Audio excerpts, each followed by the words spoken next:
Hi, my name's Heath. I've been skydiving for about 21 years. I have about 12,500 skydives. At the time of this recording, I'm a current sitting board member on the Australian Parachute Federation. I'm the day-to-day drop zone safety officer here at the drop zone. I'm an active sports skydiver, an AF instructor, a tandem instructor, and a coach. I absolutely love skydiving, and I think you're going to too. Enjoy the course. Take your time to review each section. And welcome to the drop zone.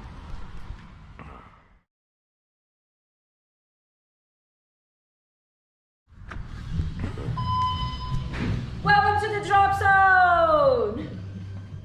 All right, so the aim of this course is to teach you everything that you need to know in order to complete the AFF training program. It's a 9-stage program. We ask you to allow a week to get through the course. It's obviously weather dependent. Rain and cloud can slow us down, and we have a 15-knot wind limit, which is around 30 k's an hour for students. So it can be done in about 2 to 3 days if people are fit, active and taking it all in. Sometimes it can take a week or a little bit longer. Currency is important in the beginning of your jumping. We want to really get through some jumps in a relatively short period of time so you can compound your learning. If you don't get through the course due to weather or other life complications, it's best if you can come back within a 2-week to a month period, so we don't have to go over all the material and reteach you and re-educate you stuff. So the closer the jumps are together, the more the information will sink in. It is a very fast-paced course. Put it into context. You've only got about 1 minute in free fall to really learn completely new skills in quite an overwhelming environment. So getting over sensory overload in the very first stage is what we're really working towards. Don't be hard on yourself. It is a 9-stage program. Some people take 12 to get through the course. It is definitely performance based and not about passing or failing. So as I said, don't be hard on yourself. Don't expect that you're going to be able to do it perfectly.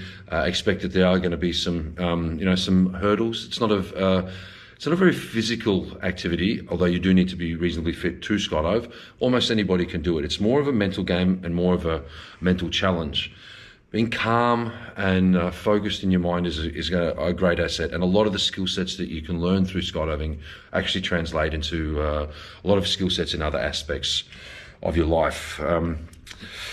This course isn't the complete or the end of it. Once you arrive at the drop zone, we have to go through a lot of physical training and a lot of what we call overlearning, which is to physically practice and rehearse so you have muscle memory when it comes to things like body position in free fall and emergency procedures and so on.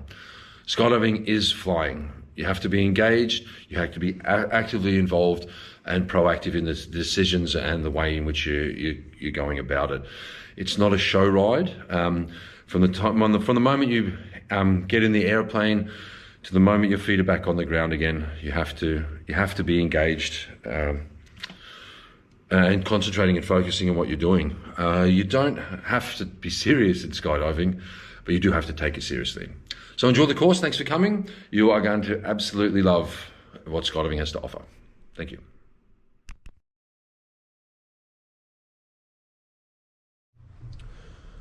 Before skydiving, you'll have to become a member of the governing body. You can do that when you arrive at the drop zone. Each country has their own governing body, which has their own set of operational regulations. You can find a link to that in the resources section on the left-hand side of the screen. You'll also find a link to the insurance information for the Australian Parachute Federation. And insurance being a personal choice, I'm not going to go into any detail in this course. The drop zone has a hierarchical structure that comes from something similar to the military. Overseeing the whole operation is the chief instructor. He's the one responsible for all the safety management systems and everything going in place, and appointing staff members and making sure that the drop zone conforms to all the regulations. The drop zone safety officer sits underneath the chief instructor and needs to be appointed on any given day of operations. He or she oversees directly what is going on operationally through the day. Beneath that, you have all the instructors and coaches which operate at the drop zone. Now, if you have any questions about what you can and can't do, you can always refer to the operational regulations yourself. And if you have any questions on the day, always feel free to come and talk to an instructor. A lot of people have a lot of advice to give when you're learning to skydive. Take it all, listen to it all with a grain of salt. But if there's any questions about what you're doing and have information tailored specifically for you at your level, always prioritize and listen to an instructor's information. You'll also see a small diagram with the hierarchy of the Australian Parachute Federation in the resources section to the left. Welcome to Skydive Jurien Bay's AF course, stage by stage. First we start off with some fundamentals. One of the most important aspects of skydiving is a good body position in free fall. That's the arch. Head back, hips forward, knees shoulder width apart and slightly bent. To help maintain this position, instructors use a series of signals in the sky. Pointing up, meaning arch harder. Bend fingers means bend the knees slightly. Pinch means close the knees slightly closer together. Straight fingers means straighten your legs slightly. Fist means arch, reach and deploy immediately. Stage 1 aims is to overcome sensory overload, height awareness and general awareness. To begin each stage, the student moves into position near the door, checks in with the instructor, and nice clear movements out, in and go. Once outside the plane, the student goes straight into the arch position and commences altitude awareness checks and begins practice pulls. Practice pulled body position is head back, left arm out in front for stability and grabbing the deployment handle. Some body position adjustments, legs together and straighten legs. At deployment height, the student initiates the pull, wave, arch, reach and deploy. Once the parachute is open, the student is guided down to the ground with an arrow to indicate the direction of landing, a windsock indicating the direction of the wind, and an instructor on the radio to guide them all the way down to the ground. Stage 2 aims: heading awareness, body awareness and introduction to turns. Again, a nice exit here, students straight into a good arch position and straight into height awareness checks. Again, into some deployment practice pulls. You can see here the student has brought their left arm out in front for a textbook practice pull. To refine their body position, the student checks with the instructor on the left for leg awareness checks and adjustments, then to the instructor on the right for arm adjustments and corrections. Then, by deflecting the air across their body, the student commences a 180-degree turn to the left and then back 180 degrees to the right. Altitude awareness, and then the deployment. Wave, arch, reach and pull. Stage 3 aims: heading maintenance, hover control and turning consolidation. Again, a nice arch from the student on exit. Good height awareness checks and practice deployments. The student has their legs tucked up a little bit. Nice clean practice deployments. Checks in with the instructor on the left for some leg adjustments and the instructor on the right, looking good, and release.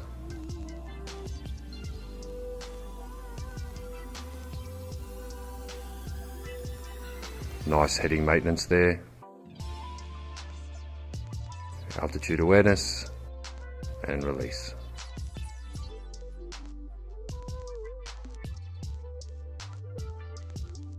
Really good body position with this student, nice hover control, good altitude awareness,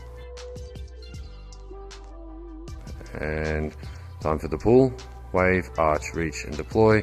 A little bit kicky on deployment there.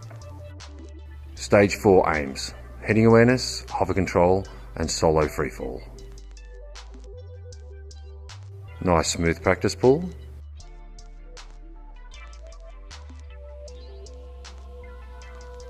Nice body position. And full release. Solo freefall. Good manoeuvres there from the student keeping on heading. Good altitude awareness. Nice and smooth. Making minor adjustments to keep on heading. A little rocky. Knees closer together signal. Really good altitude awareness from this student. Maintaining good heading awareness. Getting close to pull, wave, arch, reach and deploy. Stage 5 aims, 360-degree turns, forward movement and docking.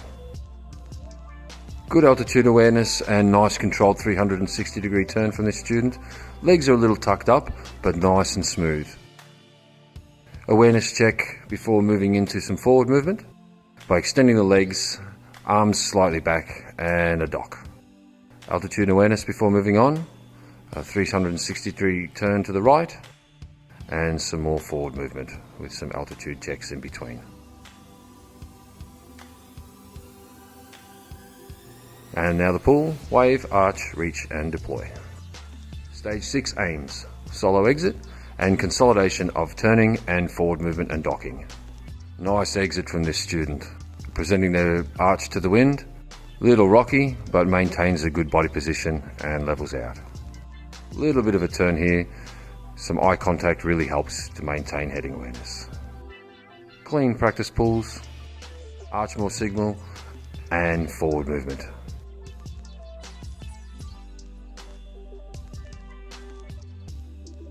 Little rocky coming in for the dock. 360-degree turn here. Nice and controlled there. Nice and smooth. Stage 7 aims. Sub-terminal control, backflips and tracking. Another solo exit. And we can really see with this exit how holding the arch position really brings him back onto his belly there. Arch is the foundation for stability. It's very obvious with that one. Nice and controlled here. The instructor demonstrating a backflip. Backflip from the student. And now we're moving on to tracking. Focusing on a point on the horizon, straightening the legs and arms back by the side. He comes out for an altitude check through and back into forward movement, tracking again. Looking really good from this student. Good altitude awareness. Bit of a high five. Bit more time for some more tracking. And wave, arch, reach and deploy. Stage 8 aims, fast fall, slow fall and tracking consolidation. Here we have a dive exit, head low, arms out and legs tucked up. Moving on to fast fall, the student increasing their arch there, arms in, legs tucked up. Altitude awareness check and moving on to slow fall, pushing down the air with arms and legs and flattening out.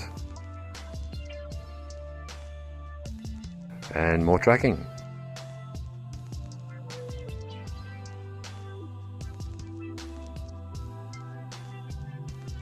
Just a short track there. High fives. Wave, arch, reach and deploy. Stage 9 aims. Low exit, emergency exit practice, controlled exit and short delay. Nice presentation of the chest to the airflow, chin up looking up at the plane as he leaves. This stage is practice for emergency situations in the aircraft. And coming in for a landing, looking straight ahead, pulling down smoothly on both toggles, close to the body, all the way down as far as you can reach. That's the F course, stage by stage, at Skydive Jurien Bay. See you soon. This course is the beginning of the AFF course. You are required to go through more physical practice and overlearning with the gear to practice physically touching all the components and get used to the method and the techniques in which we need to use in order to operate the parachute correctly. What you will learn is how the parachute functions and how the handles operate and the order you need to use them in order to activate the parachute in the correct sequence, and to educate you in the correct action to be taken at the correct time. We will also cover the parachute inputs and how the parachute performs, and how we will guide you down to the ground after the parachute is open with a radio. The freefall components consist of 9 stages. The first 2 stages focus on general awareness and height awareness, with the main focus being to overcome sensory overload, which most people will experience on their first jumps. Stages 3 and 4 are more focused on your body position and being able to maintain a heading during free fall. These two stages are basically the crux of learning to skydive and are somewhat akin to teaching a toddler to walk, how you will hold them with both hands and then slowly begin to let them go as they begin to walk on their own. We're basically trying to achieve a similar thing in freefall. Stages 5 and 6 focus on turning and forward movement. Stages 7 and 8 are further development on the range of movement through the sky, increasing forward movement and adding a three-dimensional aspect to flight, as in being able to move up and down through the sky and moving and getting separation and distance as you travel across the sky to avoid opening the parachute close to other people. Stage 9 is rehearsal for a low altitude jump in the event of an emergency. Just basically exit out of the plane in a stable position and deploy the parachute in a quick fashion. Completing the AFF course is the first big steps towards getting an A license.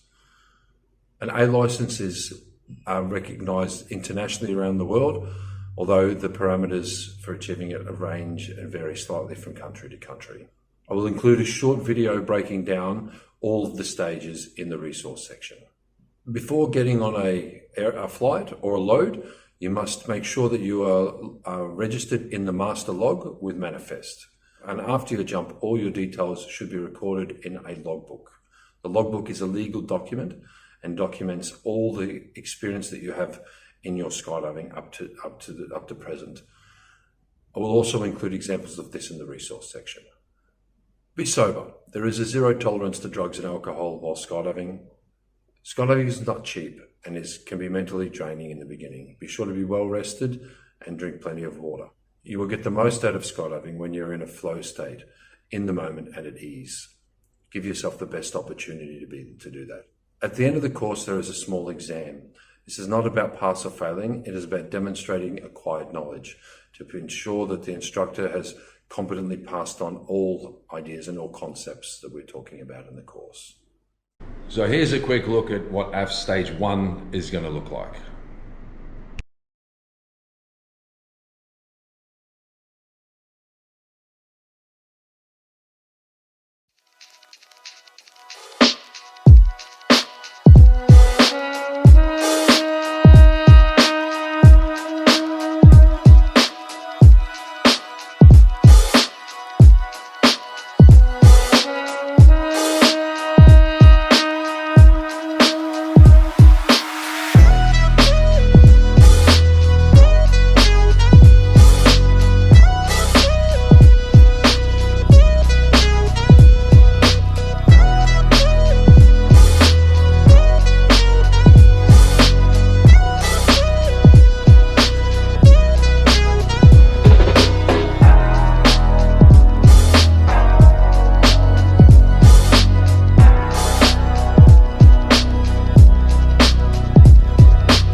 There's something in the air.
All right, guys, now we're going to have a look at the gear in which you're going to wear in order to go for a skydive. So starting from the bottom up, a good pair of shoes with some laces so they're not going to come off.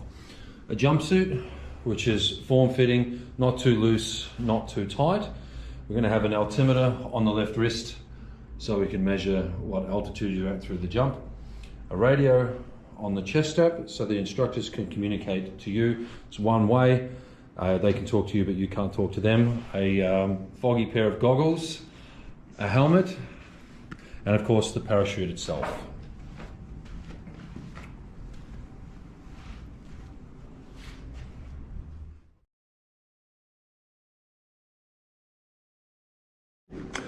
So this is an altimeter, It works on barometric pressure. As the pressure can change through the day, it needs to be adjusted. You wear it by putting it either through 2 fingers or 3 fingers with a Velcro strap that wraps around through the catch there. The Velcro just peels on. In order to adjust it, we just use the jog wheels on the side and set it for each jump. It needs to be checked before each jump as it can change through the day. The altimeter doesn't know altitude, it only knows the changing in pressure. So if it's not set to the right altitude on the ground, it won't know what altitude you're at when you're up higher.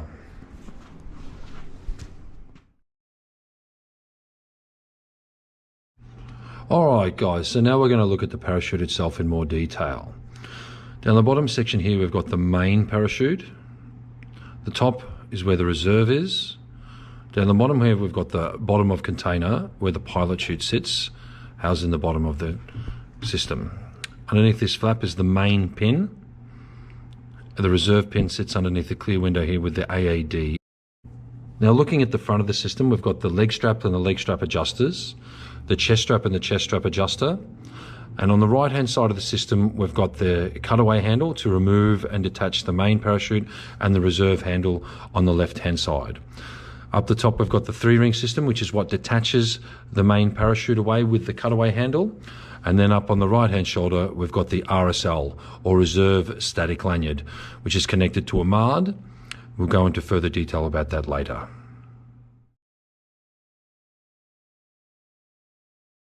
All right, now we're going to have a look at how the parachute is opened and how it functions a little bit more closely. So if we look at it again, we've got the main parachute down here, the reserve parachute up here, and the pilot chute down the bottom. And what we want to do in order to deploy the parachute is we want to grab the pilot chute hacky here, and we want to throw it out to the side into clean air. We want to get a firm grip on it, make sure we're throwing it out there so that the pilot chute doesn't get stuck in the downforce created by the burble as we fall through the air. As we fall through air, we displace the air, and the air particles have to come around us, and this creates a low pressure on your back, and so the air wants to get sucked down onto it. So we're making sure that we throw the pilot chute out to the side so it gets clean air. As we begin to fall away from the parachute, the pilot chute acts like an anchor and continues to pull on the bridle. The bridle comes out of its pouch here and then pulls the pin out for us. That opens the pack. As you continue to fall away, it then pulls the bag out with the lines. Now, as we continue to fall away from the parachute, the pilot chute acts as an anchor and inflates, pulling the parachute, pulling the lines, which are stowed with these rubber bands here, off the bag, one after another.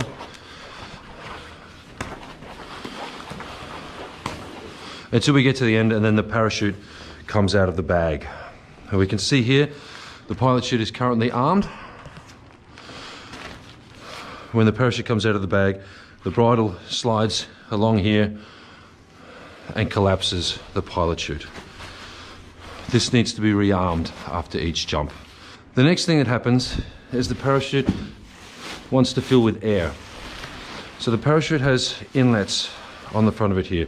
These are called cells. We'll go into a bit more detail about the makeup of the parachute a bit later on, but there are 5, 7 and 9 cell parachutes. Most parachutes these days are 9 cell parachutes. It has a top skin and a bottom skin, and as the air begins to ram into these air inlets here at the front of the parachute will begin to inflate, and then it pushes this down the lines. This is called a slider. What the slider does is it holds the parachute together, and then when the parachute opens, it puts pressure on the lines to decelerate the opening, and it slides down the lines and sits down here on the risers.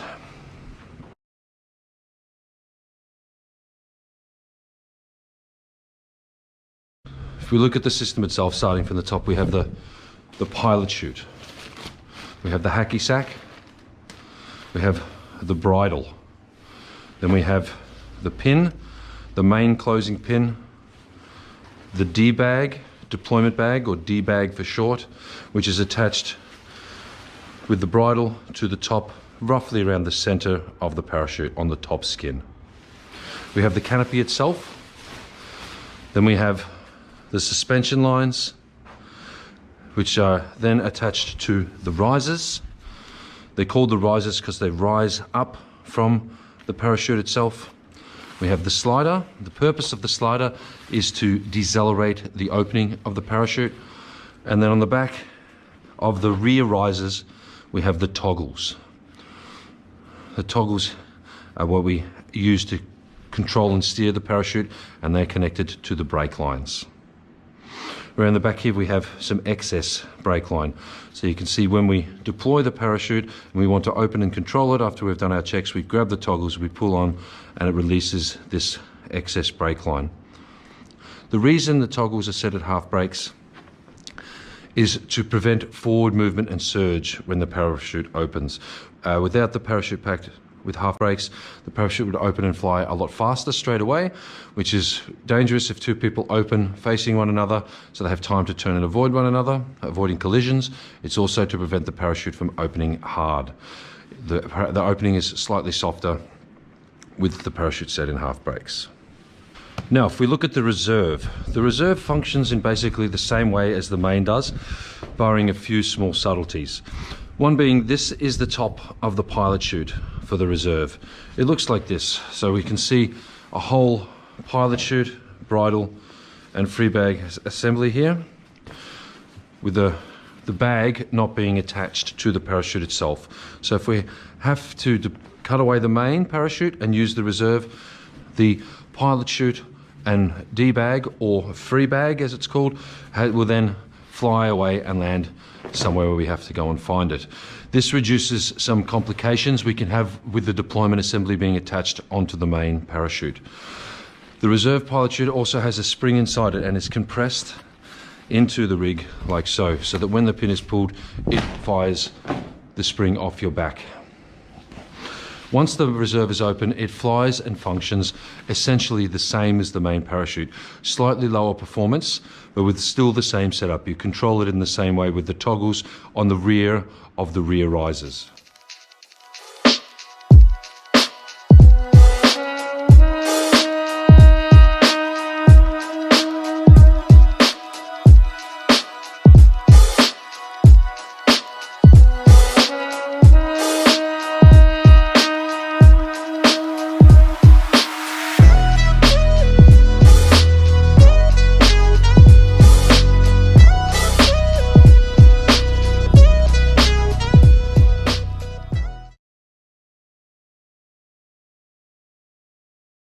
If we have a malfunctioning main parachute and we need to pull our emergency handles, essentially they're routed up through here so that we can detach the 3-ring assembly by pulling on this cutaway handle with these yellow cables which are housed up through the rig holding on the 3-ring assembly. That's what it looks like. And the reserve handle, which is a steel cable with a swage on the end, which is routed across the yoke of the rig towards the back where the pin is. That's what that looks like. There are a few backups on the parachute, one of them being RSL, which we'll look at in a moment, the other being an AAD, or an automatic activation device.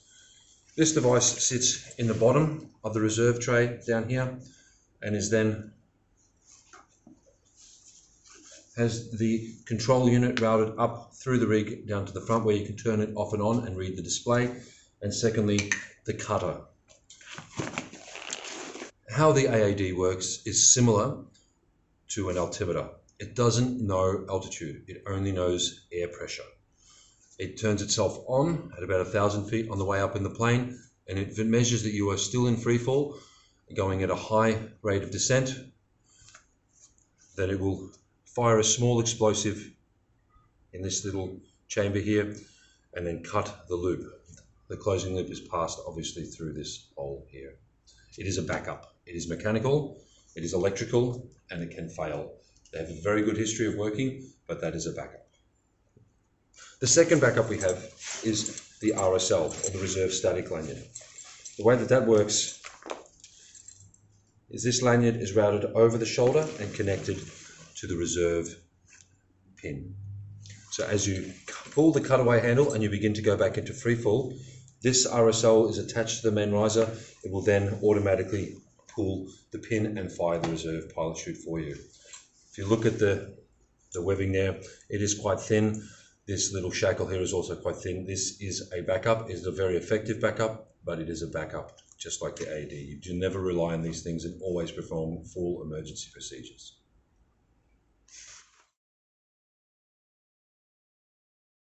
The first thing we're going to do is turn on the AED. We do this by hovering our finger over the button here, pressing it, waiting for the light to flash, and then pressing it another 3 times. 1, 2, 3. Now that's going to go through its boot up. For as a student, it should read student.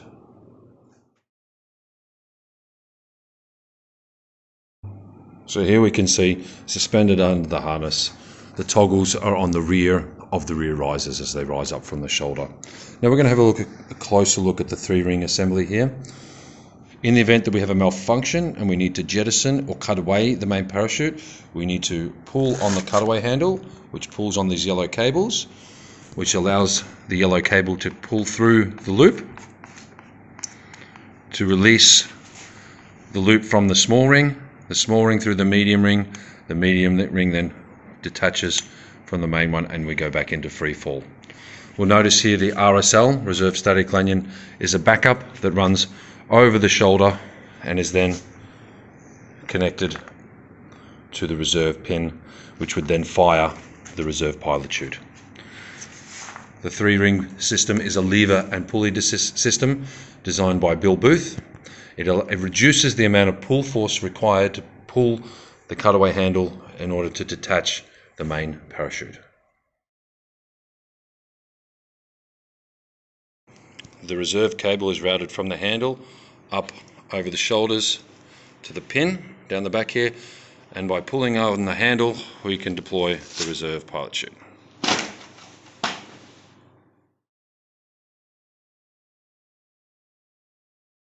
Before boarding the aircraft, we have a final look at the windsock to confirm where the holding area will be, which pattern we're going to fly and which direction we're going to land. And then we go through some final gear checks. It is your responsibility, as much as the instructors, to check your gear before you put it on, before you board the plane, and before you jump.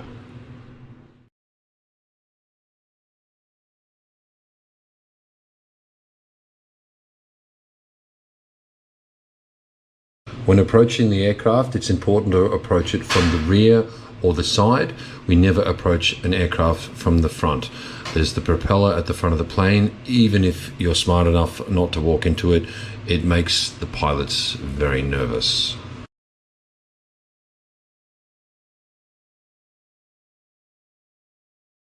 Once inside the aircraft, we're going to fit a seatbelt or a single point restraint around your harness for takeoff. This needs to be worn up until 1,000 feet. If there is an emergency in the aircraft below 1,000 feet, we land and brace ourselves in the brace position. Above that, it's high enough that we can get out of the airplane in an emergency, in which case you would just follow your instructor's instructions. There's a few other things we need to be aware of inside the aircraft. We need to sit pretty still to make sure that we're not knocking any of the pins and handles on our parachute on the climb to height, and we need to be careful not to touch anyone else's equipment too much to dislodge any of their pins. When we're in the aircraft, we have to consider that we're all a team. We have to look after one another and make sure that we're protecting our gear and everybody else's gear. That goes for all of the skydiving into the future. Now, this is extremely important because if a parachute was to open inside the aircraft or while climbing outside the aircraft, the problem is catastrophic. I'm going to put a link in the resource section to a video of this scenario happening when I first started to learn how to skydive. It's well worth a look at. So what we need to be really careful of is while moving around inside the aircraft and when climbing out of the aircraft that we're not knocking any of the pins or any of the handles. If a parachute was to somehow open inside the aircraft on the way to altitude while climbing in the plane, we would smother the parachute and come down in the plane. If the door was open, we would stop all jumping, smother the parachute, shut the door, and then descend. If your parachute was begin to open while you were climbing out of the plane, then you need to get off the airplane as quick as you can. If the parachute opens and gets caught around any of the aircraft, it's absolutely catastrophic. So the point of all this is to exercise extreme caution in the way that you behave and move around inside the aircraft.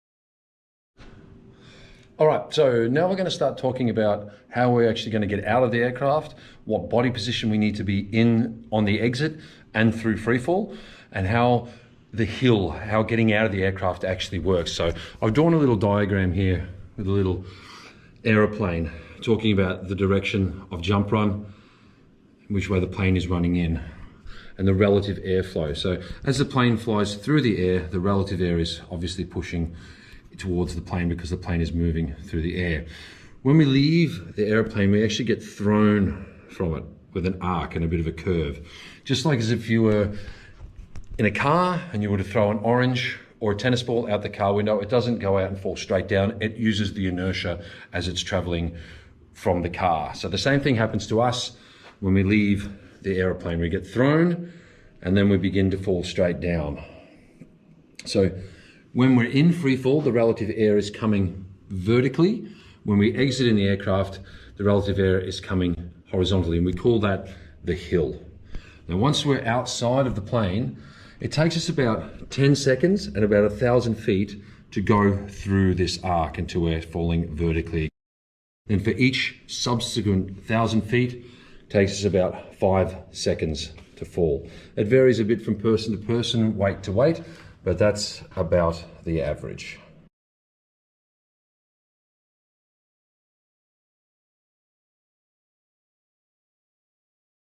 So now we're out of the airplane, we need to gain control of our bodies through free fall.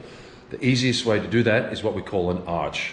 We're using our body position to create a stable platform for us to fall through the air and for us to have a nice platform for us to launch the parachute from when we need to deploy the parachute. So let's have a look at that.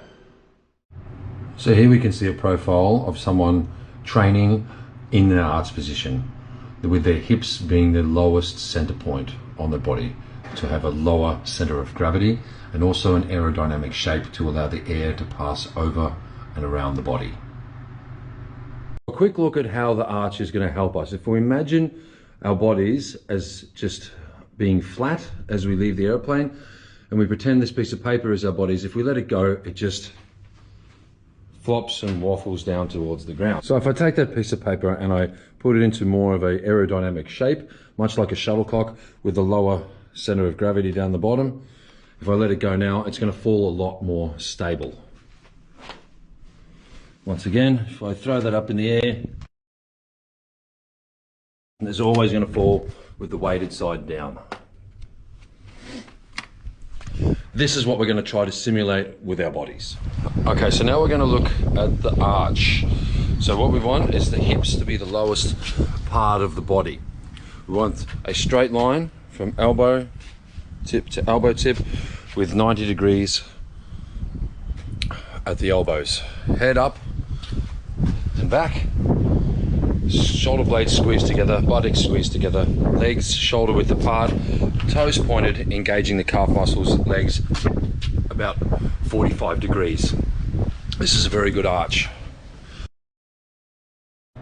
Now we're going to have a look at a few examples of the arch in practice and actually working.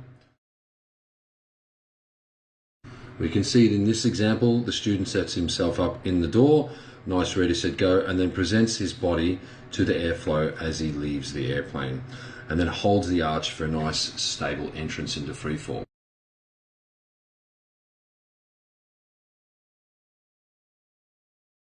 We can see with this one here, the arch isn't quite as good, but he still presents his chest mostly to the air. It's a little bit off on an angle, but then he holds the arch well. It's not perfect, but you can see it working. So we can see with this example, as the student leaves the plane, he even goes upside down, but because he holds the arch, he ends up on his belly, just like a shuttlecock would. With this next example, what we can see is that by trying to fight and trying to kick and muscle their way into being in a stable position, everything they do is just exacerbating the problem. Every time they kick, they de-arch and end up on their back. Actually looks more like breakdancing. Eventually, when they begin to arch, even though it's a poor one, he gains control and stays on his belly. Right there with these examples, we can see the power of the arch. This is the absolute foundation of skydiving. It's essential in the beginning for students and new skydivers. It's also something that all experienced skydivers have to do when they're deploying their parachute. This is the key to a successful skydive.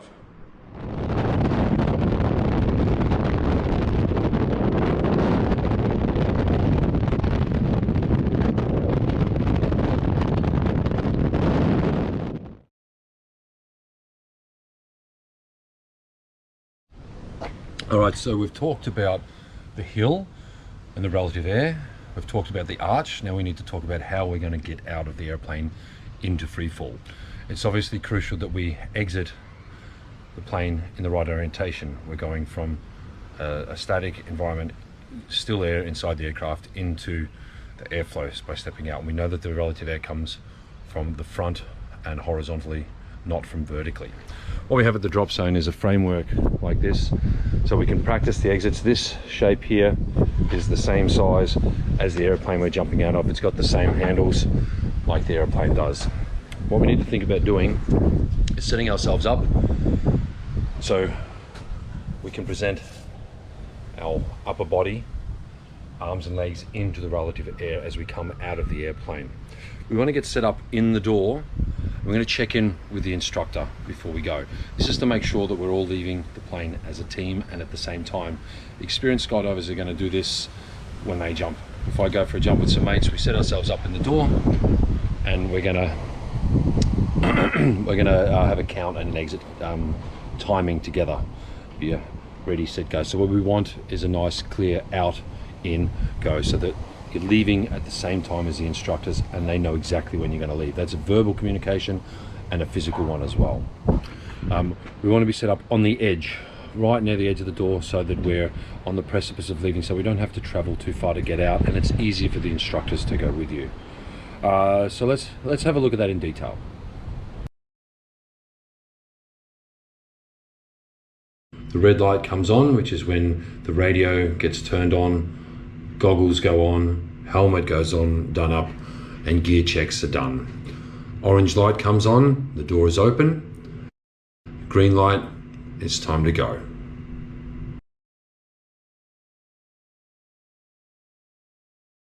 As we can see in this example here, the student sets themselves right up by the door, close to the front and lower in the door, with as straight a back as they can have, so that gives them the best chance to present their torso to the airflow as they step out of the plane. Feet and knees right on the edge so they don't have to travel too far, and the instructor on the inside can get out easily with them. Then we see a clear check-in, a clear movement towards commitment to leaving the plane, and then a very obvious out, in, and go, so everybody can see and leave at the same time. So chicken, okay. Horizon, out. Chicken, Okay. horizon, out. And then immediately off the door, thrusting those hips forward into a strong arch from the moment they step outside the plane.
Instructor, horizon, altimeter.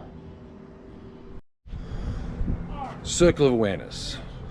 Circle of awareness wants to be done over a period of about 5 seconds, so that we're checking the altimeter once about every 1,000 feet, which is how long it takes us to fall 1,000 feet. So we're saying instructor, to look at the instructor on our right hand side to get any signals that you might need. We're looking at the horizon to make sure that our head is back and that we're in a good arch, and then altimeter, reading it and saying it out loud. That way you're acknowledging it inside your head. If you've ever asked anyone the time when they're wearing a watch and you've seen them look at their wrist and then look back at you and not read it, the reason we're saying it out loud is to make sure that we're reading it properly. So it's instructor, horizon, altimeter. Instructor, horizon, altimeter.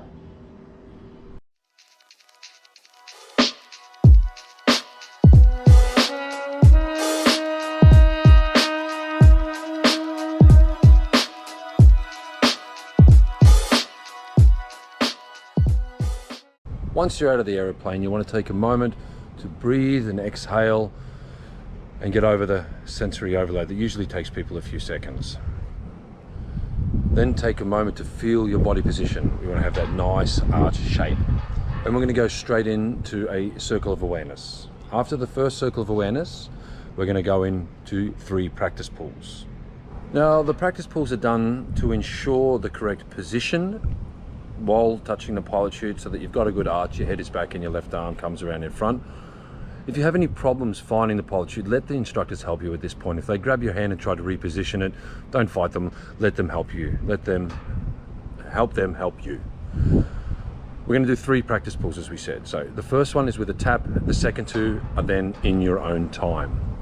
After this is completed, we're just going to go into circle of awareness for the remainder of the skydive until we get to 6,500 feet, when we want you to lock onto the altimeter, watch it go through 6,000 feet. When it hits 5,500 feet, you're again going to wave, arch, reach, deploy, and go into your account as the parachute opens. Now, there's obviously not a lot going on with this stage. For the first one, we like to keep it nice and simple. It's all about getting over the sensory overload, maintaining height awareness, general awareness, and pulling your own parachute. So let's have a look at that. Am I going now? Whenever you're ready. Out, in, out, arch. Instructor, horizon, altimeter. Arch, reach. Arch, reach. Arch, reach. Arch. Instructor, horizon, altimeter. Instructor, horizon, altimeter. Instructor, horizon, altimeter. 6,500, 6,000, 5,500. Wave, arch, reach, pull. 1,000, 2,000, 3,000, 4,000, 5,000.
Now, since it's so loud in freefall that we're unable to talk, we need to use a series of signals to communicate how to adjust your body position into a good arch. So the first one's going to be a shake. If we shake your body around, it means arch harder. In later stages, it's going to be this signal, pointing upwards. Pinched fingers together means bringing the knees closer together. Straight fingers means straighten the legs slightly. Bent fingers means bending the knees slightly. A fist means to deploy the parachute immediately. Pointing or tapping on the wrist means to check the altimeter, and this means good job.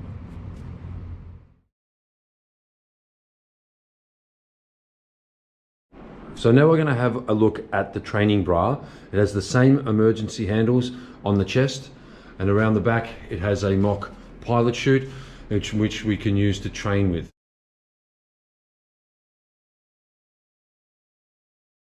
We're going to imagine there's a string tied between the two hands, so as the right one moves down to grab the pilot chute, the left one moves with it. We're bringing the left arm out in front for stability, to bring it central to the body, so it keeps us more stable and prevents turning during deployment.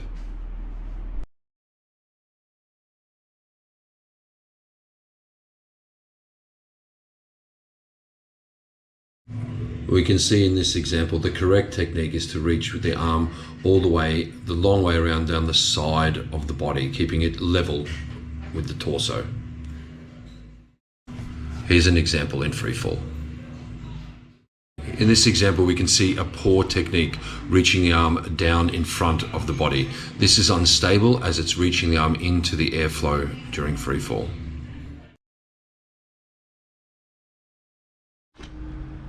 Now, when it comes time to deploy the parachute, there's a few things that have to be done very precisely. The first one is the wave. We're waving to signal to the instructors that you know what altitude you're at and that you intend to deploy the parachute. The second one is the technique when throwing the pilot chute. It's important to grab it with a firm hand and throw it all the way out to the side of the body to full arm extension and let it go as you get to arm extension. The reason we're doing this is so it's clear of the body and out into clean air to allow it to inflate properly. With a lazy throw or a poor throw, it's possible that the pilot chute can then get taken around and sit in the burble on the skydiver's back. The third thing is the count. We're counting 1,000, 2,000, 3,000, 4,000, 5,000 with a twist of the body at the 4,000. The reason we're twisting is to allow air to flow over our back in the event that we did have a lazy throw and the pilot chute is stuck on our back. It's twisting 90 degrees. 90 degrees to allow air to pass over our back. Now, the reason we're counting to 5,000 is so that we know how much time is passing. If we just throw the pilot chute and just wait, it's very difficult at a heightened point in the jump to determine how much time has passed. So we're counting to 5,000. If we get to 5,000 and we don't have a good parachute, then we know we need to escalate to emergency procedures, which we'll cover later. Wave, arch, reach, pull. 1,000, 2,000, 3,000, 4,000, 5,000. Wave, arch, reach, pull. 1,000, 2,000, 3,000, 4,000, 5,000.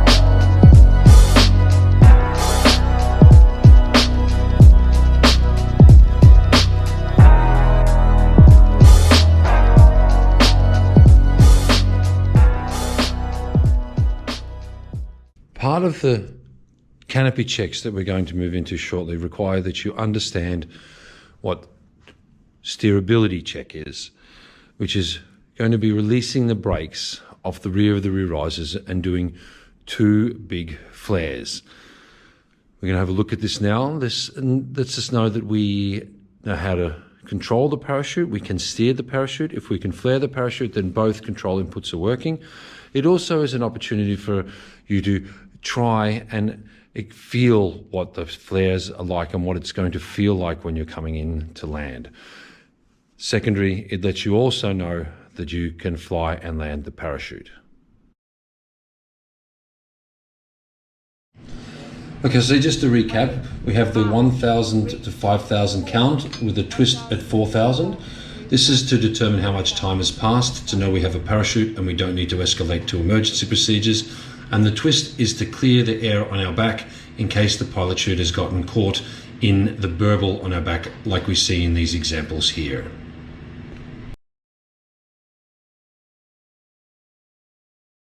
So now the parachute's open, I'm going to give you a formula which we can use to determine whether we've got a good functional parachute or not. Does it conform to these checks? 4 STDs. Size, shape, slider, straight, twist, damage, and steerable. So first up, we're going to look at the size of it. Is it large? Is it inflated? And is the parachute undistorted? Secondly is shape. Is it square and rectangular in shape? Next we're going to look at is the slider. Slider, is it all the way down? Is it resting on the risers, bottom of the lines, and are the end cells inflated? It's possible with large parachutes that the air doesn't pressurize completely into the leading outside edges of the parachute. Is it flying straight? Pick a point on the horizon and watch it to make sure that the parachute isn't turning. A little bit of a turn is okay, but a noticeable turn means there's a problem. Twist free. Are there any line twists in the parachute? Just like you're on a swing set when you're a kid, sometimes a parachute can open in line twists. The major cause for this is turning or instability on deployment. Is there any damage, rips or tears to the parachute? Are there any broken lines? And finally, is the parachute steerable? You can test this by grabbing the toggles with both hands and releasing them at the same time, and then doing 2 full flares. So again, running over that, it's 4 STDs, size, shape, slider, straight, twist, damage, and steerable.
End cell closure, slider hang up, and line twists are all routine opening problems. You can expect to have some of these over your aft course.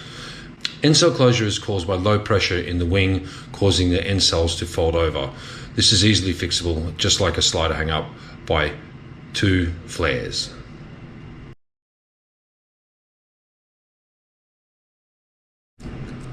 Line twists are caused by the parachute coming off your back and twisting as it comes off. This is usually caused by poor body position or spinning on deployment. To fix line twists, simply pull the risers apart and kick your body and use momentum in the opposite direction of the twists as shown in these imagery.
Now, if the canopy doesn't conform to these particulars, then we know we need to escalate to emergency procedures, which is coming up next.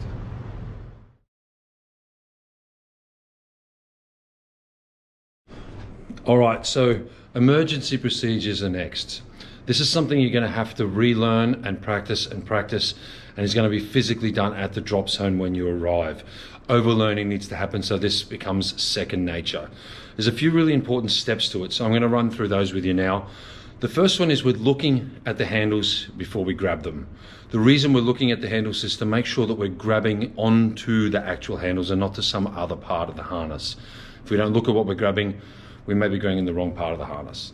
Secondly is that we're going to make sure that we peel the Velcro off. We can see here on the rig, the handle here is attached with Velcro, and I can pull on that pretty firmly and it doesn't really come off because the Velcro is there. We also need to realize that the cables come out of the top of the handle here. They need to pull freely. So we're peeling the Velcro off rather than just pulling on the shearing forces of it before we pull the handle. We want to make sure we're grabbing the right handle and then the left handle before we start pulling any handles, to make sure that we have them in our hands, because after we cut away the parachute, the harness can move around on our body. Then we're going to pull them out directly from the body to make sure we're pulling the cables directly through the system. It's important it's done this way, and as I said, it will be done and overlearn again when you arrive at the drop zone. But let's have a quick look at it now. Look, grab, look, grab. Peel, punch, arch. 1,000, 2,000, 3,000, 4,000, 5,000.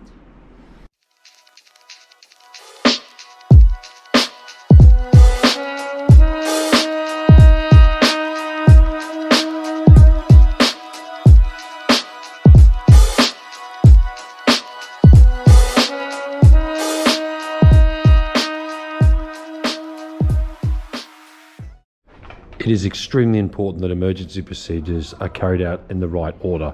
Right hand side, cutaway, then left hand side, reserve handle. An out of sequence emergency procedures will result in 2 parachutes out, which can result in severe injury or death.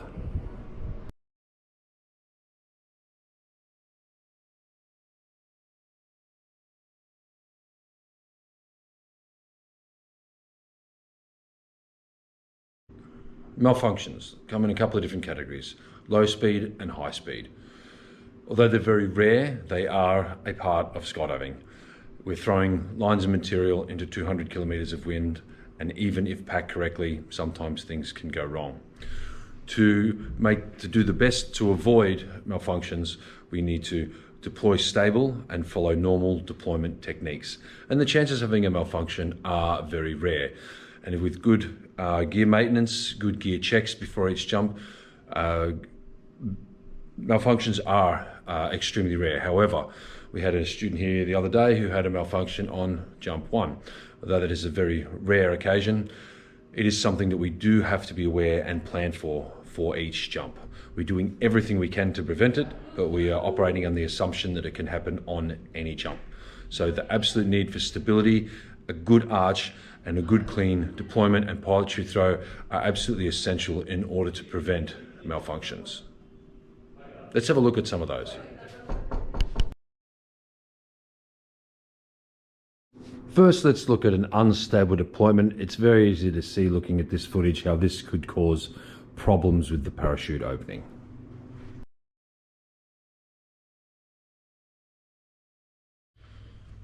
First here, we're going to have a look at high-speed malfunctions. High-speed malfunctions mean you're still falling at terminal velocity and immediate action is required. So here we see a total malfunction where the handle is not accessible.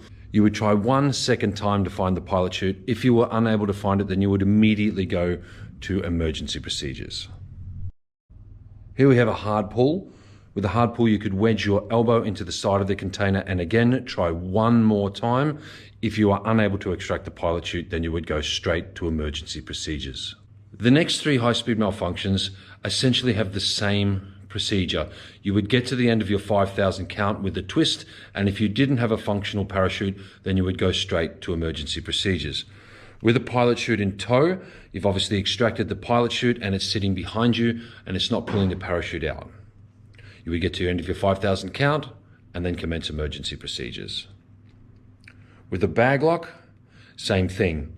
You would get to the end of your 5,000 count with a twist. You wouldn't have a functional parachute. You would escalate straight to emergency procedures. With the streamer, means the parachute has come out of the bag but is not inflating. Again, you would get to the end of your 5,000 count. You wouldn't have a parachute and then you would commence emergency procedures.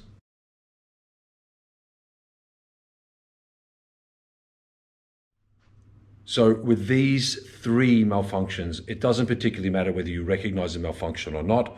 The effect is the same. You get to your 1,000, 2,000, 3,000, twist 1,000, 5,000 count. If you don't have a parachute, then you escalate immediately to emergency procedures. These malfunctions are terminal velocity. You are rapidly running out of time. You need to take immediate action.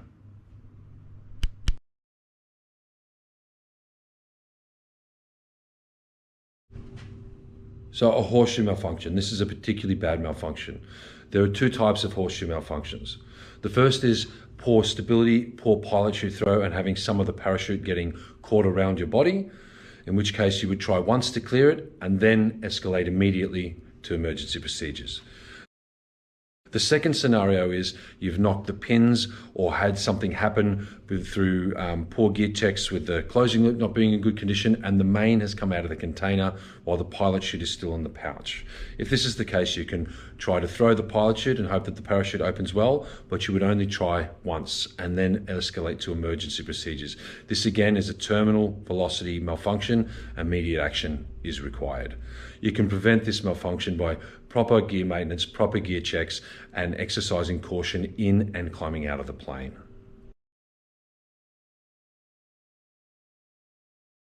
So with the low speed malfunction, we obviously have a lot more time to assess the parachute and see if it's salvageable or recoverable. We want to make sure that we don't go any lower than 2,000 feet. That's our absolute hard deck. We want to make sure that we have a functional reserve up above or when we get to 2,000 feet. We want to know that we can land the parachute.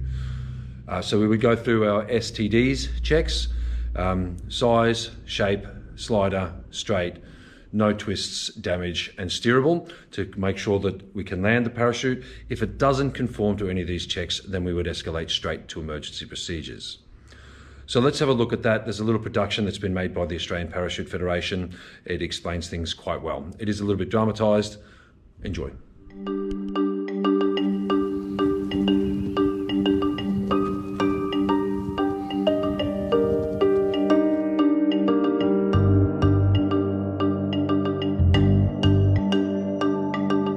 Any unusual deployment may cause uneven tension on the suspension lines, resulting in tension knots or a stabiliser hanger. Once again, the need for stability on deployment is critical. Tension knots will affect the symmetry of the canopy, resulting in it having a higher rate of descent and the canopy rotating rapidly, causing centrifugal force. The remedy for tension knots is to grasp the toggles and smoothly perform 2 full flares. This will stop the turn and slow the canopy down. Maintain height awareness and be prepared to initiate emergency procedures by 2,000 feet.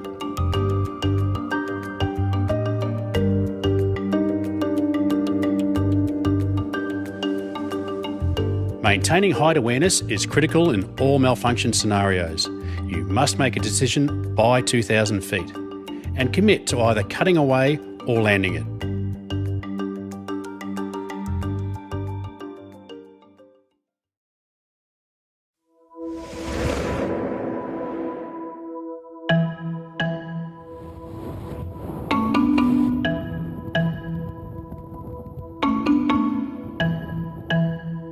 Out-of-sequence deployments can cause line-over malfunctions. Once again, the need for stability on deployment is critical. In effect, you would expect a low rate of descent, possible canopy rotations, and lack of controllability. The remedy for a line-over malfunction is to grasp the toggles and smoothly perform 2 full flares. This may allow the line to clear the canopy. maintain height awareness, and be prepared to initiate emergency procedures by 2,000 feet.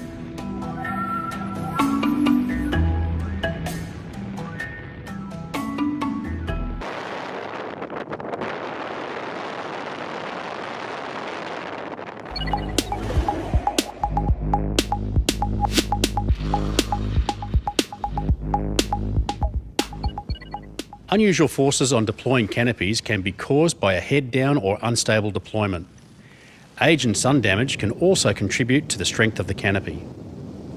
The effect of the tears or holes in the canopy may create an unusual shape which may be uncontrollable.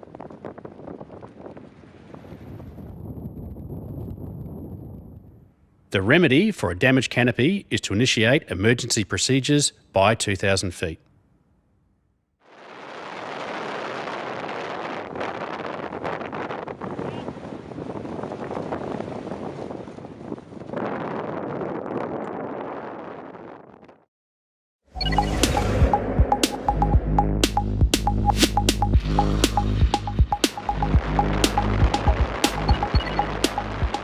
Broken lines can be caused by an unstable deployment which exerts unusual forces on the lines.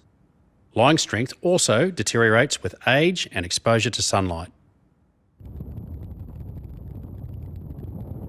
The effect on the canopy may be an unusual shape, it may be uncontrollable, and broken lines may be hanging below you.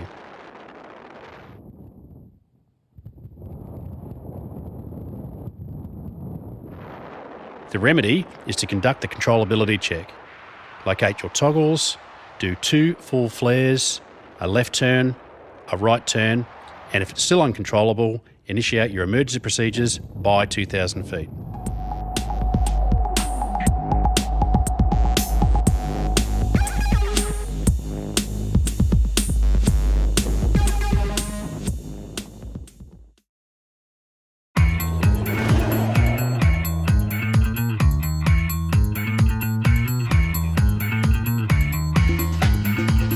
A pilot chute over the nose can be caused by a fast, sharp opening. The effect is that the canopy may stall when flaring and may have limited steering. The remedy for a pilot chute over the nose is to carry out your controllability checks. Grasp your toggles, conduct 2 full flares and left and right turns. If the canopy exhibits poor handling, be prepared to carry out your emergency procedures before 2,000 feet.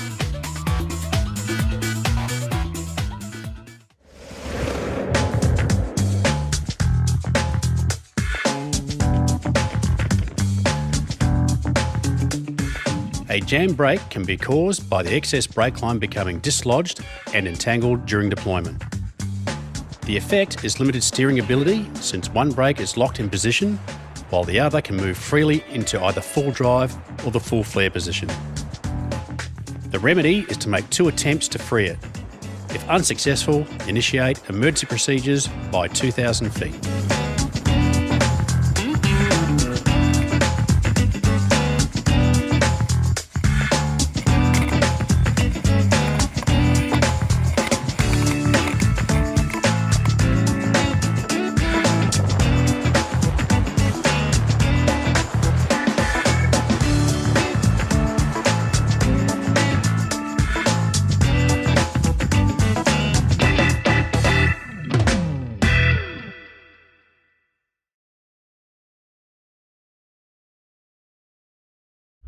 Two parachutes out.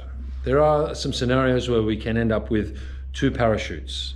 They're mostly caused by the same 2 problems. The first being that you've gone through the AAD activation threshold while your main is deploying, which means you've lost height awareness. And secondly, a dislodged pin or a damaged closing loop on the reserve while the main has been deployed as well. So these are 2 very easily avoidable scenarios by ensuring that you exercise altitude awareness and are proactive in altitude through your skydive. And secondly is that you check your gear and exercise caution when in the aircraft and climbing out of the aircraft. making sure that there's no damage and you don't dislodge any pins or handles. There are three main configurations that we can end up in with this situation, which is biplane, side by side, and a downplane. We're going to have a look at those in a bit of detail now. The first configuration we're looking at here is called a biplane. It has a relatively slow rate of descent, and you would steer it by using the rear risers on the rear parachute. You would not release toggles and would PLR, or parachute landing roll on landing. The second scenario we're looking at is called a side-by-side. It's possible that the parachutes could open in this configuration. It's also possible that a biplane could turn into a side-by-side. Much like the biplane, you would not release toggles. In this instance, you would steer the parachutes by using the inside rear risers as indicated in the diagram. There is a slow rate of descent, and you would be prepared to do a parachute landing roll on landing.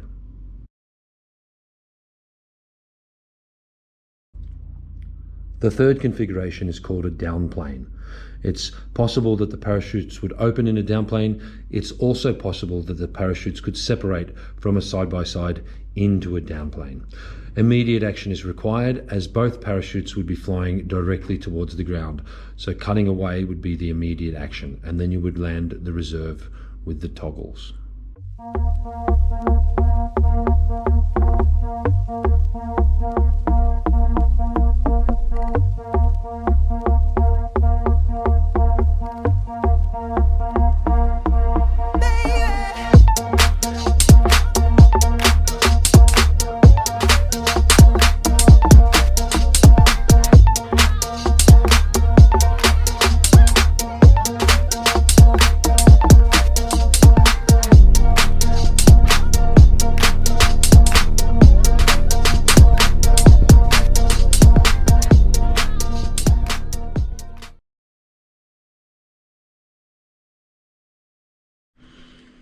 Steering a parachute is very easy. Once we've released the brakes and we know we can control the parachute, all you need to do is pull down on the left toggle and the parachute will turn left.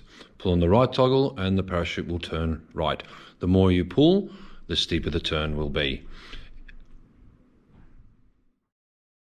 It is extremely important to be aware of other skydivers in the sky around us. Sometimes drop zones can have airplanes that can seat up to 16 people, so you can have 16 other parachutes in the sky around you.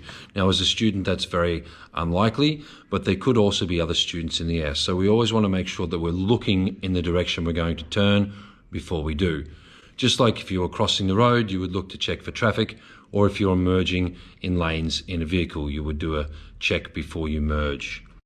So we can see in these two examples how looking before you turn is important. In the first one, we see someone have to take evasive action because one of the parachutists almost turns into them. And on the second one, a collision because of not being aware of other parachutists in the sky around us.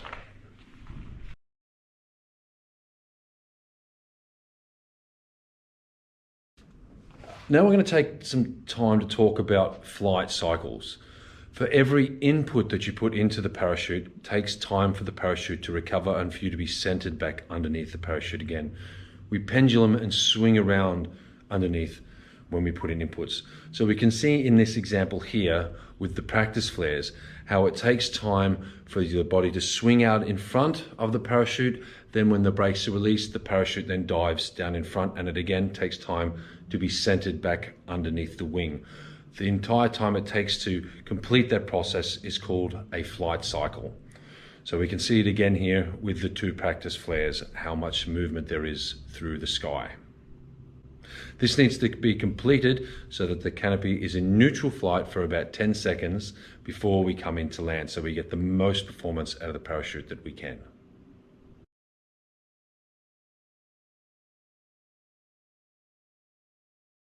Stalling the parachute is when we've pulled down the toggle so far that the parachute has lost its forward speed and it begins to collapse. The air, which is flowing over, under, and through the parachute, remember it's a ram air parachute to inflate it, this effect has stopped happening, and the parachute has basically just become lines and material, and it's actually making you drop from the sky. It's actually accelerating you towards the ground, as we can see in these examples. To get out of a stall, we simply symmetrically, slowly raise the toggles back up and let the parachute gain full flight. You shouldn't be able to stall a parachute as a student due to the configuration of it, but if this was to happen, you also have to be aware that it can put you into line twists if you don't let the toggles up smoothly and evenly.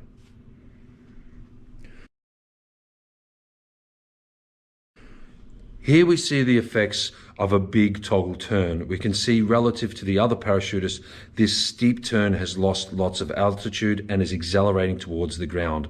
It is extremely dangerous to do these turns low to the ground.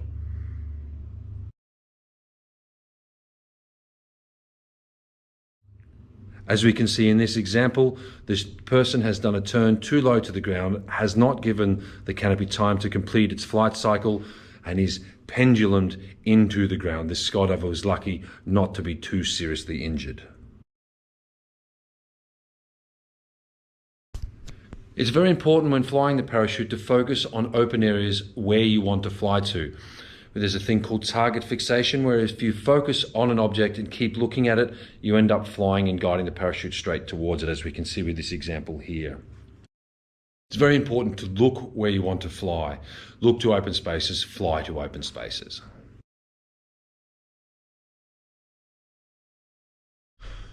Okay, now we come to the crux and the most dangerous part of the skydive is the landing pattern and getting the parachute back down to the ground. As you may have realised through the course, that a lot of the things that most people have concerns about are the free fall, when it's actually the parachute which contains most of the challenge and most of the risk, and is actually most of the challenging part. This drop zone here I'm going to use is actually extremely easy to find. I've jumped in a number of places around the United States and Germany where it's just paddocks and field and everything looks the same. Fortunately for us with this drop zone, we have the ocean. So we can see out to the side here, we have the ocean, then we have the town, then we have the golf course, and then the runway. The runway points straight to our landing area, which is right here. We also have this little beacon, which points to our landing area right here. We also have the highway that comes into town.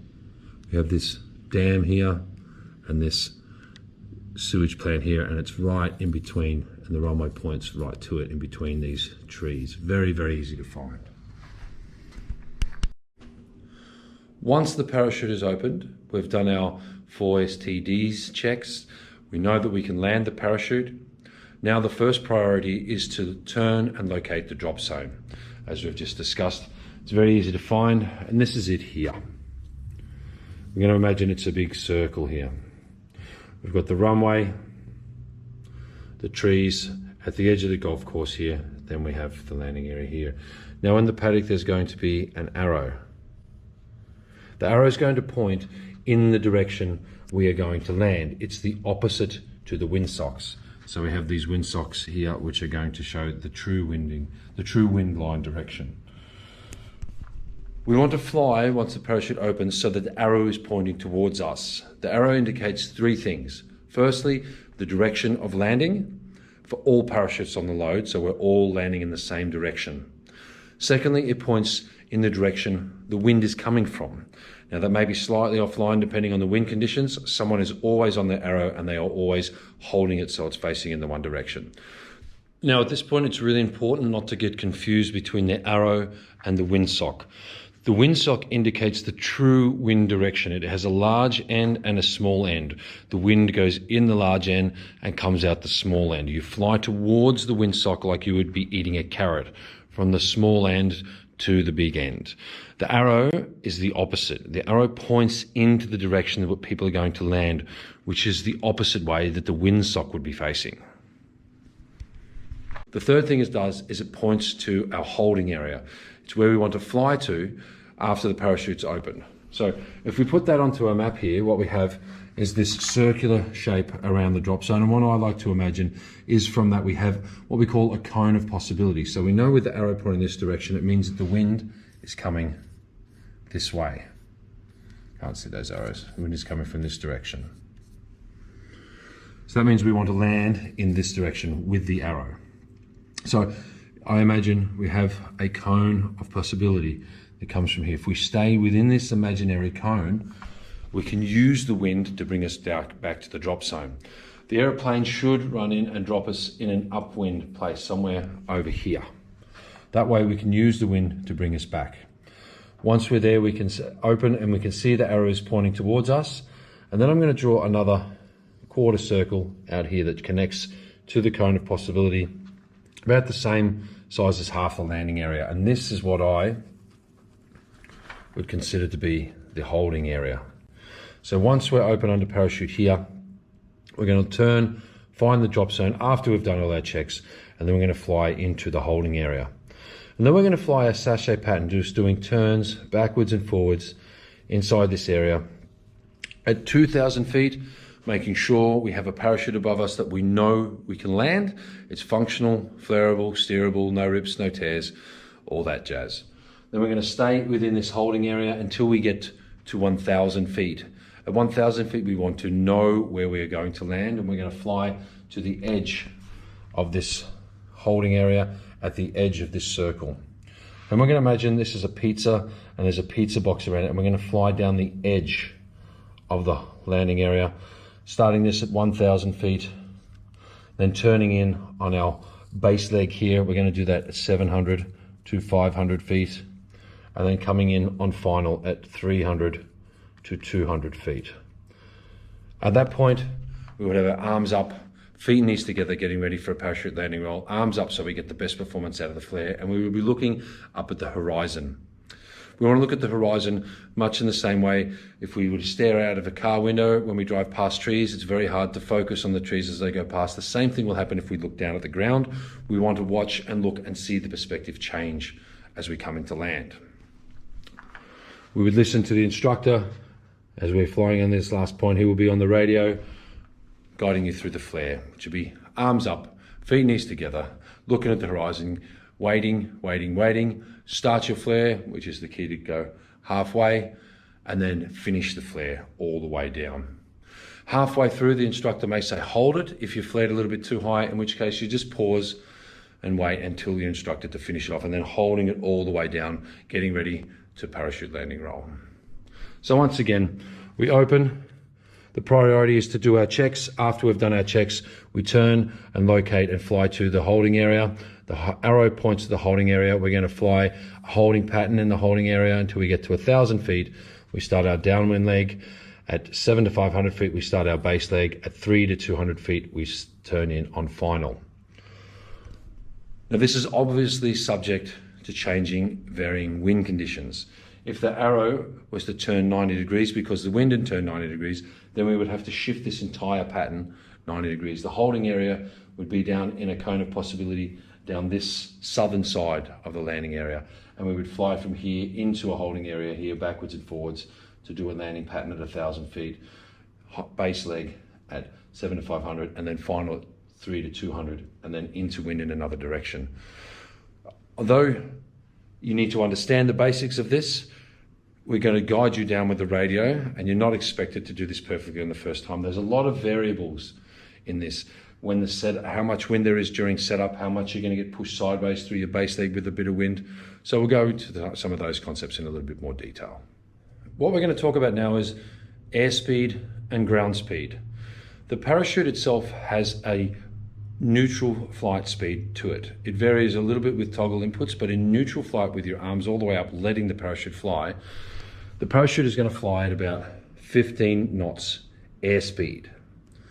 So if we're flying the parachute around and we're flying it with wind up underneath the parachute and we're flying into wind, we've got 5 knots pushing towards us with an airspeed of 15 knots. That means we're flying with 15 knots minus the 5 knots pushing into the parachute, means 10 knots ground speed.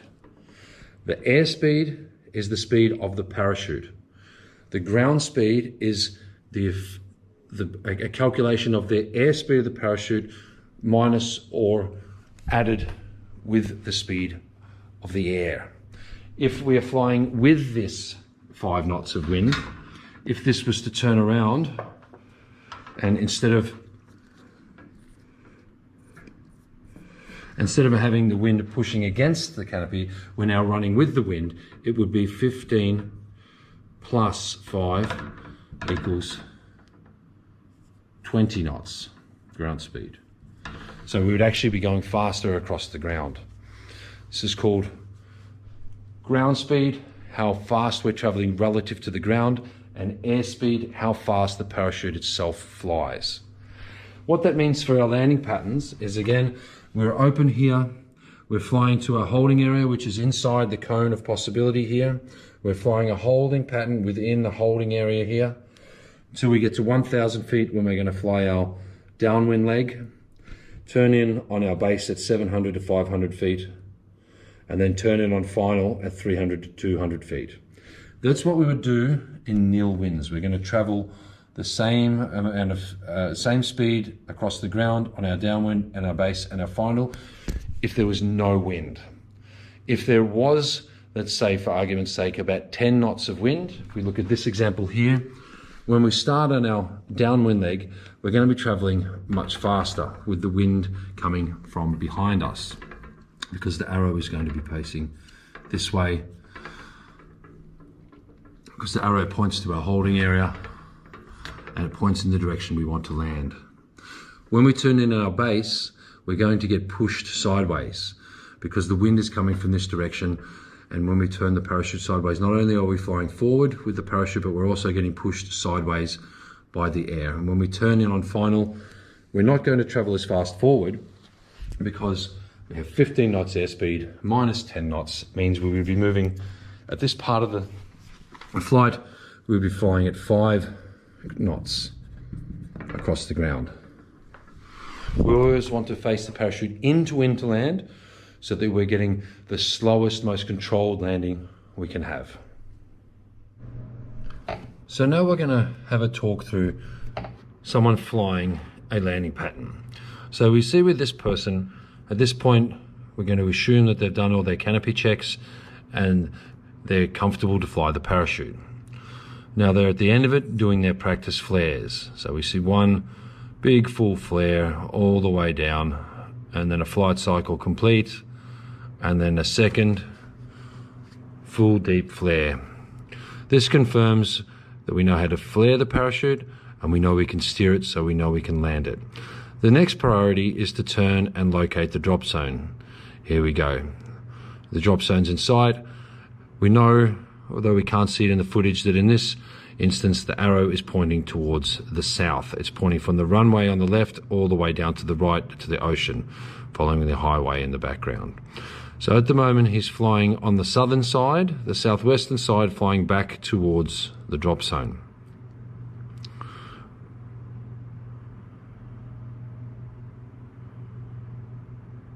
Nice full flight, arms are up all the way, letting the parachute fly.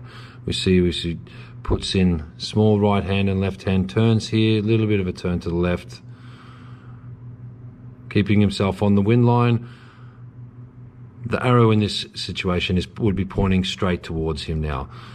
He's doing a right hand turn to keep himself from flying over the top of the drop zone, keeping himself in the holding area. A little bit of a spiral here, right hand turn. Nothing too serious, just a slow right hand turn. In this part of the parachute ride, we can use full three-quarter brake turns. That's quite fine. Arms all the way up still, letting the parachute fly. The arrow we can just start to see now on the ground there is pointing directly to us, so the parachutist's nose is in the right place. Another left turn to keep himself flying, sashaying back towards the drop zone, staying with the arrow pointing towards him in the holding area. We can more and more clearly see the arrow there now. At this point, we're probably around 2,000 feet or just below. So we want to make sure that we have a good parachute and we can land it after the checks earlier. Another little bit of a right-hand turn just to keep from flying too far off the wind line, and so we don't go out of the cone of possibility. Another small left just to keep us in the holding area. And we're going to see him shortly start on his downwind leg. There's a left-hand turn. This will be the beginning at 1,000 feet of the start of the downwind leg. It's a little bit off the wind line, a little bit off the direction that the arrow is pointing, but this is looking pretty good. He's flying down the side of the landing area, looking back down on it at about a 45-degree angle, which is exactly what we want. Not flying over the top of the drop zone towards any other canopies that might be coming in, landing in the opposite direction. So we should see him turn onto his base leg now. There we go. That would be at about 500 to 700 feet there. There's not much wind around in this example, so what we're going to see is when we turn in off the base leg onto final here, we're going to pick up the arrow. You can see clearly which way the arrow is pointing now. Flying on final, straight into wind. At this point, arms up, feet and knees together, looking up at the horizon, listening to instructions from the instructor, which would be arms up, feet, knees together, looking at the horizon. Wait for it, wait for it. Start your flare, halfway down, hold it, and finish it off all the way down for a full flare. Very nice landing. All right, so that's your basic landing pattern. The most important things to remember is that you fly, once the parachute is open, you do your canopy checks, do your practice flare, and then locate the drop zone. If you can't see it, it might be just down straight beneath your feet. Once you can see the drop zone, you fly towards the drop zone and so you can see the arrow. Then you fly to where the arrow is pointing. Fly to the holding area and then sashay and fly backwards and forwards until you get to 2,000 feet. By then you want to have gotten out of line twist, make sure you can land the parachute. Staying in the holding area till 1,000 feet. Up until 1,000 feet you can do big 3/4 brake turns. Below 1,000 feet we're going to reduce those to about half brake turns, just so we're not penduluming underneath the parachute so much. 1,000 feet we start our downwind leg, 700 to 500 onto our base leg, and then when we come in on final, we're only keeping our arms up above our shoulders for course corrections, keeping the parachute into wind. If the parachute begins to wander off the wind line, we can use small corrections to bring it back to face it into wind. We get much better landings if we're facing into wind. If the parachute starts to get air onto the side of it, it will begin to wander and turn a little bit. On final, arms up. Don't be lazy with your arms flying around the parachute, all the way up, looking at the horizon, feet and knees together, waiting to hear from the instructor so that you can flare the parachute at about 20 feet off the ground.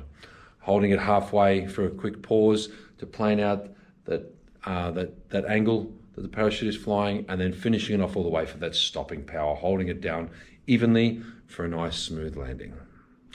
So that's the basic landing pattern. There's a lot more to it, and we don't expect you to be able to do this.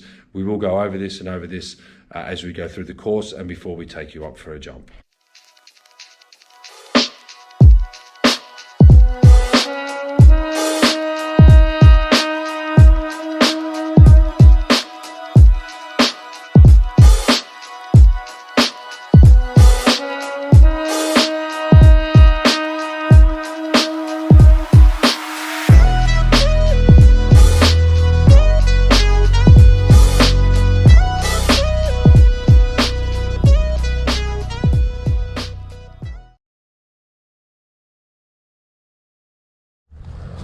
Parachute landing rolls are a technique we use to distribute impact of hitting the ground over our body, rather than take the impact on one leg or on our wrists and arms. Feet and knees together, hips slightly forward, legs bent. So as we land, we roll across up our side, across our shoulders, over our back to roll over. This distributes the weight over our entire body, so that if we feel like we're going to land hard, we've flared too high, or the landing is going to be awkward, we have a technique to reduce the impact on any part of our body.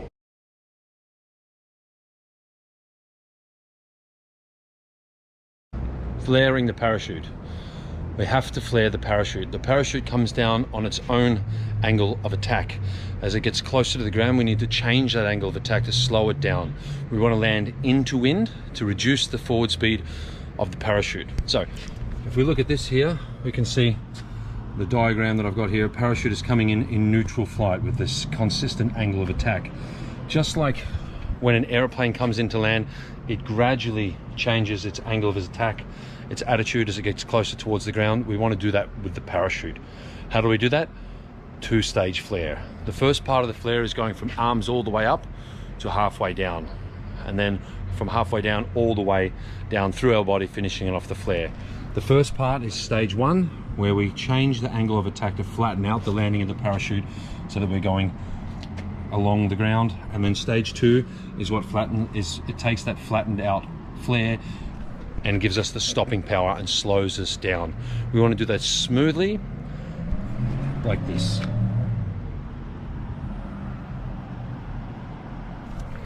So let's have a look at some examples of that.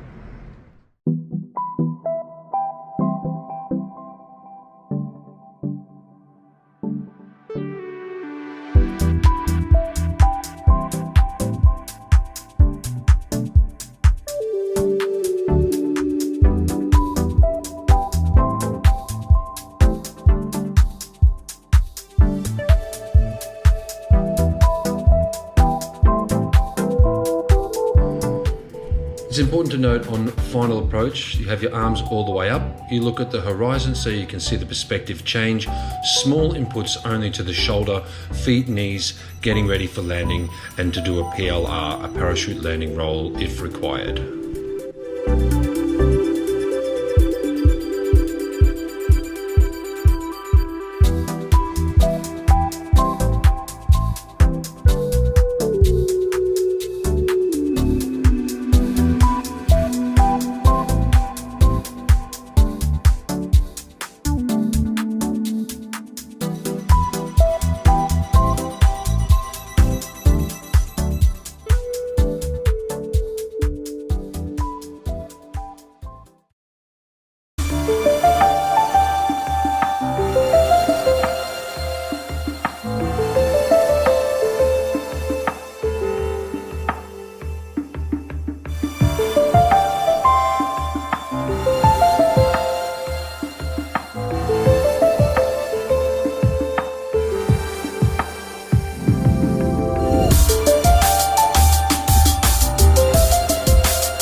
A little bit left.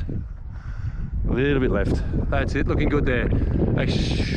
All right, arms up, feet knees together, wait for it, getting ready, wait for it, looking at the horizon. Not yet, not yet. Start your flare, hold it halfway down, hold it, hold it, hold it, and go punch it all the way down, mate. That's it. Dude, excellent job, mate. This is your base wind leg now. Looking good, dude, really good. Let's have those arms up all the way, make sure you're not hanging on the toggles. And let's bring it in on final now. That's it. You're going to travel a bit of a way there. All right, bring it back on wind line. Look at the arrow, a little bit further right. Right, turn right. That's it. Arms up nice and high, feet and knees together, mate. Looking at the horizon, feet and knees together. Feet and knees together. That's it. Wait for it, wait for it. Start your flare. Hold it there, hold it there, hold it there. Finish it off. And get ready to roll if you need to. Or just slide in there. Good. Yay! Take a second to appreciate that sunset. Get your legs together, mate. Getting ready for your flare. Legs together. Sit, wait for it. Go for it. Flare, flare, flare. Flare, flare, flare. Oh, dude, yes. Run it off, run it off. Yeah, bro.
There's something in the air.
So that's it. Congratulations. Thanks for taking the time to do the course. Fill out any feedback in the feedback section. Hopefully next time we see you is at the drop zone. Take the time to review the information. With the exception of the malfunctions and the emergency procedures, you can relearn and go over everything in the course to make sure that you understand it before you arrive. We will have to do some refreshing with a lot of the physical exercises, in particular the emergency procedures. Hopefully next time we see you, it's at the drop zone here. See you soon.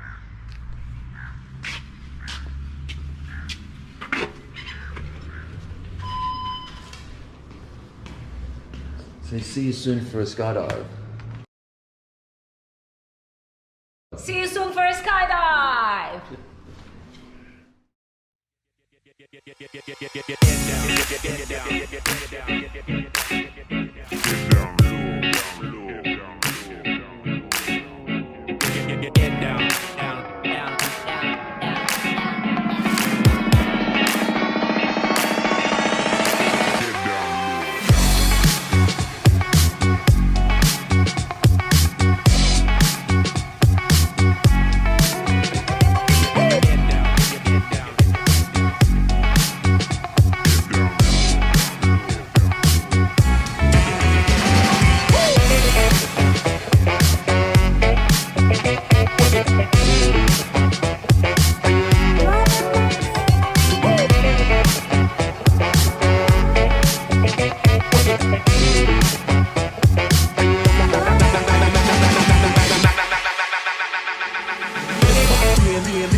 Let me see you get down.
Houston, say again, please. Houston, we have a problem. Head down.